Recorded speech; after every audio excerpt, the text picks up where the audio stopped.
Assalamualaikum warahmatullahi wabarakatuh. Hello, welcome back with me Awalia Heka Putriani. I'm an English teacher at SMK Negeri 1 Ciasem. This time we are going to learn about if clause. But before that, I wanna tell you about kita bahas kompetensi dasarnya terlebih dahulu.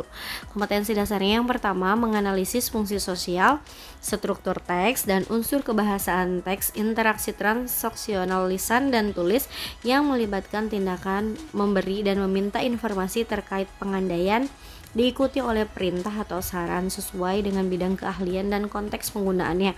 Yang kedua, menyusun teks interaksi transaksional lisan dan tulis yang melibatkan tindakan memberi dan meminta informasi terkait pengandaian, diikuti oleh perintah atau saran dengan memperhatikan fungsi sosial, struktur teks, dan unsur kebahasaan yang benar dan sesuai dengan konteks. Kemudian tujuan pembelajarannya, yang pertama, membedakan fungsi sosial, struktur teks, dan unsur kebahasaan dari berbagai ungkapan mengenai pengandaian, diikuti oleh perintah atau saran sesuai dengan konteks penggunaannya.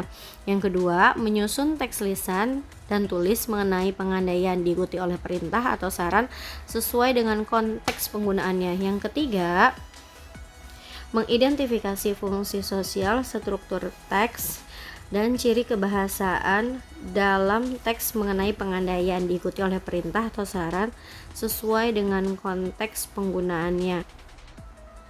Untuk yang keempat, mengkomunikasikan secara lisan dan tulis ungkapan tentang pengandaian, diikuti oleh perintah atau saran dengan menggunakan struktur teks dan unsur kebahasaan yang tepat sesuai dengan konteks penggunaannya. Let's start the lesson. If clause. If clause itu terkait dengan kalimat pengandaian atau yang biasa kita kenal dengan conditional sentence. Kalimat ini merupakan kalimat majemuk atau kompleks sentence yang terdiri dari dua atau lebih klausa, yakni terdiri dari main clause atau induk kalimat dan sub clause atau anak kalimat, yang dalam hal ini anak kalimatnya itu adalah if clause.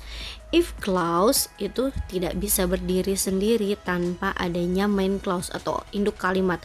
If clause sebagai anak kalimat ini akan digabungkan dengan induk kalimatnya dan berkaitan dengan main clause, maka if clause di sini memiliki 5 fungsi. Function of if clause. Fungsi yang pertama yaitu if clause plus suggestion, yang kedua if clause plus an imperative, yang ketiga if clause plus a reminder, yang keempat if clause plus a general truth, dan yang kelima if clause to show a dream. Kita bahas satu-satu ya. Untuk if clause yang pertama tadi if clause plus a suggestion. If clause as a suggestion ini digunakan untuk memberikan saran mengenai tindakan yang dilakukan bila menginginkan sesuatu terjadi. Untuk patternnya di sini anak kalimatnya itu if plus simple present. Kemudian untuk main clause-nya atau induk kalimatnya itu subject plus bisa pakai should, ought to, atau had better, atau why don't. For example, untuk contohnya yang pertama, if you want to get better soon, you should take some medicine and take a rest. Jika kamu ingin cepat sehat atau cepat pulih kembali, kamu seharusnya minum obat dan beristirahat. Di sini contohnya pakai should ya. Jadi menyarankan jika kamu ingin cepat sehat, segeralah kamu seharusnya minum obat dan beristirahat. Untuk contoh yang kedua yang pakai ought to, if you've got to take, you ought to see a dentist. Jika kamu sakit gigi, kamu seharusnya pergi ke dokter gigi. Jadi menyarankan, kan tadi suggest, menyarankan kalau sakit gigi seharusnya pergi ke dokter gigi. Untuk suggestion yang ketiga, if clause-nya itu if you want to speak English well, you had better join an English course.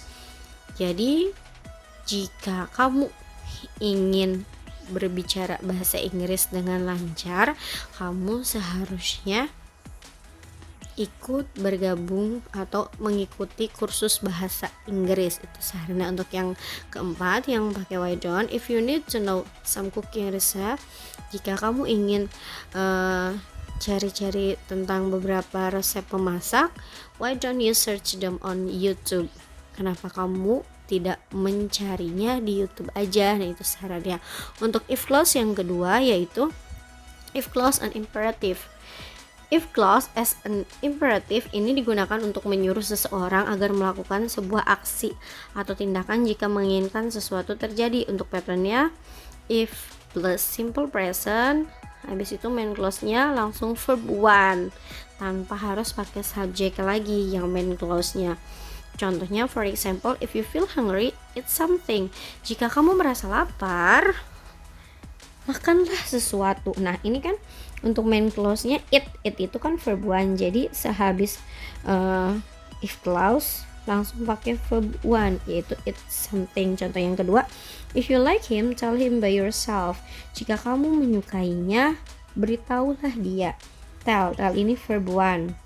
Kemudian, if you want to get a good score for English test tomorrow, study harder tonight.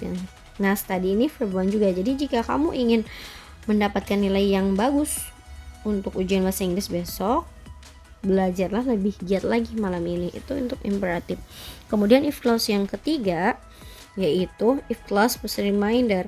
If clause as a reminder ini digunakan untuk mengingatkan tentang suatu konsekuensi yang harus dilakukan akibat dari suatu kejadian.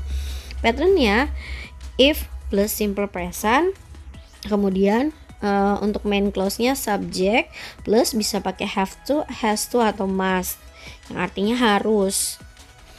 For example, if you want to be successful, you have to study hard.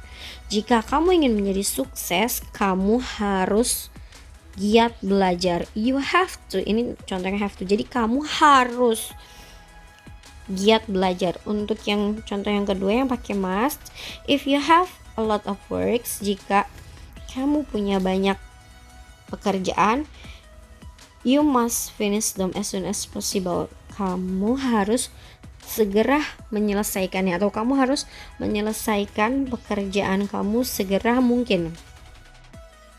Nah, untuk contoh yang ketiga, if she wants to go to South Korea, she has to save her money from now on. Jadi, jika dia ingin pergi ke Korea Selatan, dia harus menabung uangnya atau menabung dari sekarang. Ini adalah reminder yang contohnya pakai has to. Kemudian if clause selanjutnya yaitu if clause plus general truth. If clause as a general truth ini digunakan untuk menyatakan fakta atau kebenaran umum. Untuk patternnya atau polanya if plus simple present, kemudian untuk main clause-nya bisa pakai simple present or simple future.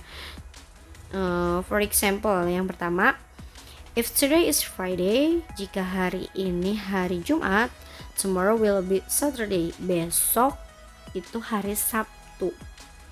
Nah, ini fakta ya. Ini contoh untuk yang main clause-nya itu simple future. Kemudian contoh yang kedua, if the sun rises, it rises from the east. Jika matahari terbit, matahari terbitnya dari timur. Ini untuk contoh yang main clause-nya simple present. Kemudian contoh yang ketiga, if you don't drink, you will be thirsty. Jika kamu tidak minum, kamu akan merasa haus. Itu juga fakta kan. Nah, ini untuk yang ketiga ini adalah contoh dari simple future lagi. Kemudian if clause yang kelima yaitu if clause to show a dream. If clause to show a dream ini digunakan untuk menunjukkan mimpi atau tujuan seseorang di masa depan apabila ia berhasil memiliki atau berhasil melakukan suatu hal. Nah, untuk patternnya atau polanya if plus simple present, dan untuk main clause-nya pakai simple future. For example, if I have a lot of money, I will go to EXO's concert next year. Jika saya punya banyak uang, saya akan pergi ke konsernya EXO tahun depan. Untuk contoh yang kedua, if I graduate from the vocational high school, I will study abroad. Jika saya lulus dari SMK, saya akan belajar ke luar negeri atau saya akan melanjutkan sekolahnya ke luar negeri. Untuk contoh yang ketiga, if I become a rich woman, I will build an apartment in Maldives. Jika saya menjadi wanita kaya, saya akan membangun sebuah apartemen di Maldives. Nah, itu dia pembahasan materi mengenai if clause. Thank you for watching. Wassalamualaikum warahmatullahi wabarakatuh.